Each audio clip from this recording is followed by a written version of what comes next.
Like it or not, everything is changing. The result will be the most wonderful experience in the history of man, or the most horrible enslavement that you can imagine. Be active or abdicate. The future is in your hands.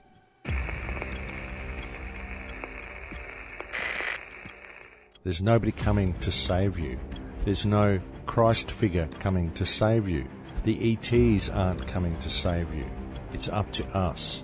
We have to pay attention to what's going on. We have to realize that all of the schism and all of the problems that have been created on this planet are our problems, and only we can deal with them, because it is only we who have allowed them to happen.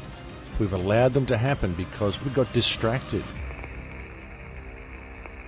There are so many means that are put in place to do this, folks. There are so many mechanisms that are used. And one of the main ones is food, folks. Have you seen how the food has changed? Have you noticed how the food has changed in the last few decades? Even the sweets and lollies that the kids eat, folks. Remember, these things used to be full of sugar.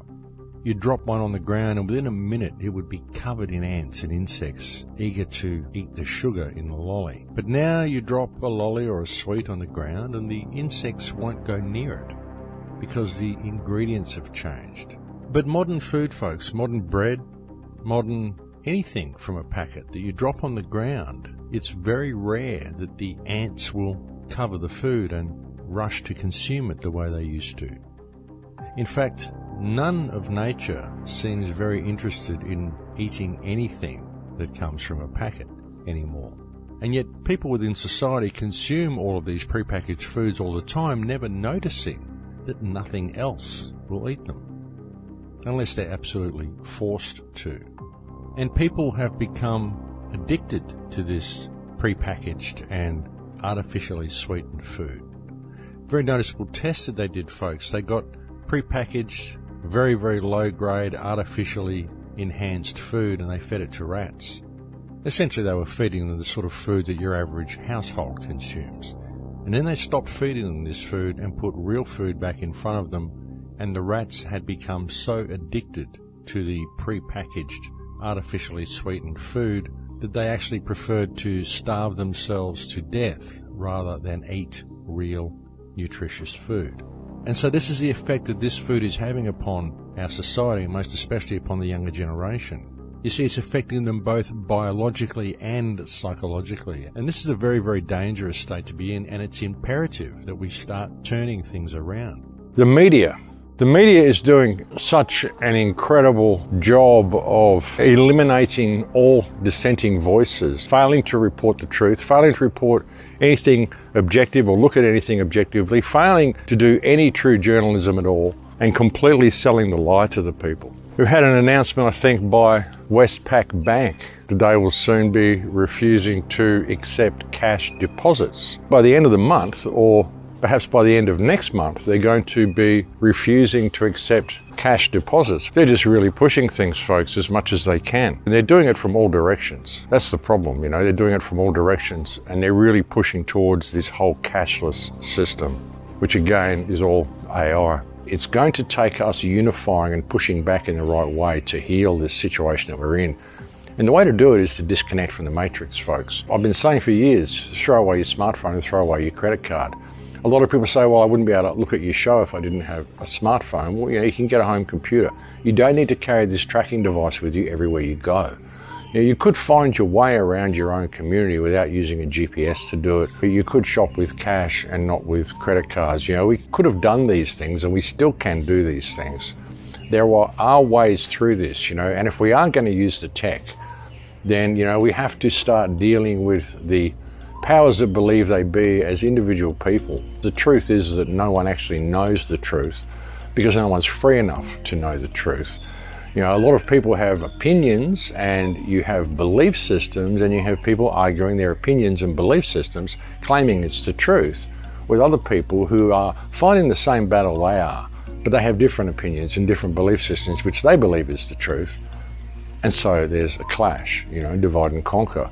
And the reality is that nobody is free enough to know what the truth is, and the truth movement is a loaded term. Really, it's a bunch of people arguing over their belief systems, and what they should be focusing on is establishing the freedom they need to discover what the truth actually is. That's the way to do it, folks, through unity, and never before in history have we needed unity more than what we do now. I think that is an important thing to reflect on. We can still save the world, folks. We can still reverse the sequence. We can still find a way out of this mess. But it's going to take global participation of people, because that's what freedom is, folks. It's an individual choice. It's personal responsibility. No one's going to save you. No one has any plan that you can buy into that is going to save you. We have to save ourselves. But we have to be prepared to do so, and before we can do that, we must first, of course, fully realize who and what we actually are. There is no one way out of this problem. Ultimately, there are 7 billion ways out of the problem, because there are 7 billion people on the planet, and each one of them must find their own way through, because ultimately the path that each of them must discover is the path to themselves, the path to their own heart. That's what freedom is, folks. It's self-responsibility. 100% self-responsibility, 100% liability for your actions. I've often said, folks, that nothing is impossible. The only thing that is impossible is that which you believe to be impossible. We can literally create anything we want. There's far too much disempowerment in the movement. There's far too much division in the movement. There's far too many people trying to sell their own ideas, and there's far too little unity. We're facing some very, very difficult situations in the planet. We're facing a very, very uncertain future at the moment. And the only way we can fix it is by participating in the world around us, participating in ourselves. You see, that's the thing, folks. Most people don't participate in themselves because they don't know what they are. They think they are something else. They think they are whatever they perceive themselves to be in the virtual world that they live in. They think that they are what their life brings them, or they are what they own, or they are what they look like. And they don't ever discover their true self, the true beauty of themselves, the power that they have, the fact that they are created with equal standing, the same as everybody else. I believe that consciousness and the planet and reality itself are all in a state of transition.